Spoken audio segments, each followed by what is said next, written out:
Hey everyone, I'm back, and today we're going to be talking about Prince of Darkness. And this movie came out in 1987 and is directed by John Carpenter, starring Donald Pleasance. And I checked this movie out simply because I like John Carpenter, and I typically like the ones he made that came out in the 80s. I think those are some of his best movies for the most part, and there's plenty of films that I've seen from him that I like a lot, and some I even love, and I would love to revisit time and time again. And this one I was kind of disappointed by and didn't really get much out of it. Like, it's objectively well made, and I think the movie looks great. It's very well shot throughout, and I like the music a lot. I think it adds a lot to the film, and makes the scenes much more engaging for me if it was not there, and it was a great score on its own.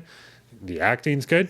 I didn't have any problems with the performances, and this movie has some nice practical effects to go along with it, and all that kind of stuff is really cool to watch. I also enjoyed the usage of bugs in this movie. I thought that was a clever choice, and kind of creepy to look at, honestly, and added to my experience. I love the setups and what the film was eventually building towards. And then we get to some horror stuff, and I was like, okay, it was like a cheap jump scare, and that didn't really work for me. And eventually we get to the first death scene about 40 minutes in, and that was kind of fun. I liked that about it. And there were some sets that I thought looked kind of cool, and that was about it.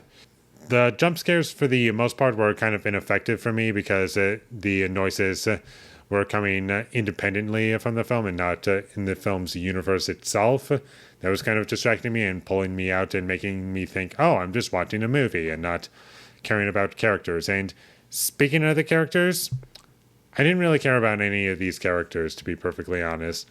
I liked what was being set up at the beginning of the film with these characters, but eventually we just get too many characters. It's like, just focus on one character or a few characters, not just make this whole ensemble of characters. Like, that can be very difficult to pull off, and a movie like The Fog proved it.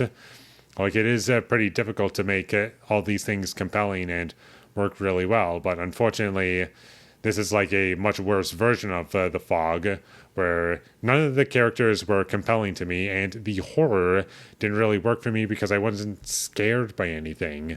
I felt no tension throughout the entire film for the most part. Sure, we were shown some cool stuff every now and again, and that was about it. Like, I was just passively watching the movie. I honestly felt little emotion while watching this movie, especially in the second half. That's what really kills it, because there was nothing interesting going on in the second half of this movie for me. I was just watching all of these horror things go on in the second half, but none of it was interesting or done in a unique kind of way or something that was compelling for me to watch. It was just, oh, I've seen this before, done in better movies that John Carpenter has made. And so it just felt like a lesser version of those movies in a certain sense. One thing that kind of confused me going into this movie, because according to Google, and I just happened to see this, it said the sequel to this movie is In the Mouth of Madness. And then I decided to look up, okay, how does this movie tie into In the Mouth of Madness? And supposedly it's not really a sequel that's official. It's more or less just like a trilogy that this movie is a part of. Like, it's supposed to be John Carpenter's Apocalypse trilogy, with the first movie being The Thing, then this movie, and then In the Mouth of Madness, exploring certain themes. And that's really like the only thread connecting these three movies together. And that was kind of cool. I was like, okay, that's something, I guess. And I really love The Thing. That's my favorite Carpenter movie. And In the Mouth of Madness, I've grown to appreciate a lot more ever since I watched it for a second time. First time I didn't like it at all. Second time I thoroughly enjoyed it. And that might be the case for this movie, but I have no idea. As of recording this, Prince of Darkness is my least favorite of the trilogy, unfortunately, because it just has the least amount of things going for it for me. And also, one thing that also dragged it down for me is that this movie was very repetitive. Like 30 minutes into the movie, I was like, okay, we've finally set things up in a way that's supposed to be interesting, and we just go on loop over and over and over. It's just characters checking on other characters. I was like, how are you doing? Okay, this is happening and that's happening. And that's basically the whole movie. There isn't really much that I took away as far as substance goes.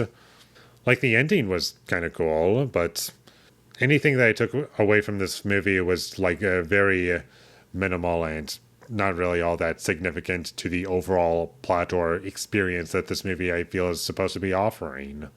This movie also makes some strange choices, one of them being the opening credits and how they kind of just stretched that along the first 15 minutes of the movie. I was like, okay, that's kind of different and makes it stand out a little bit.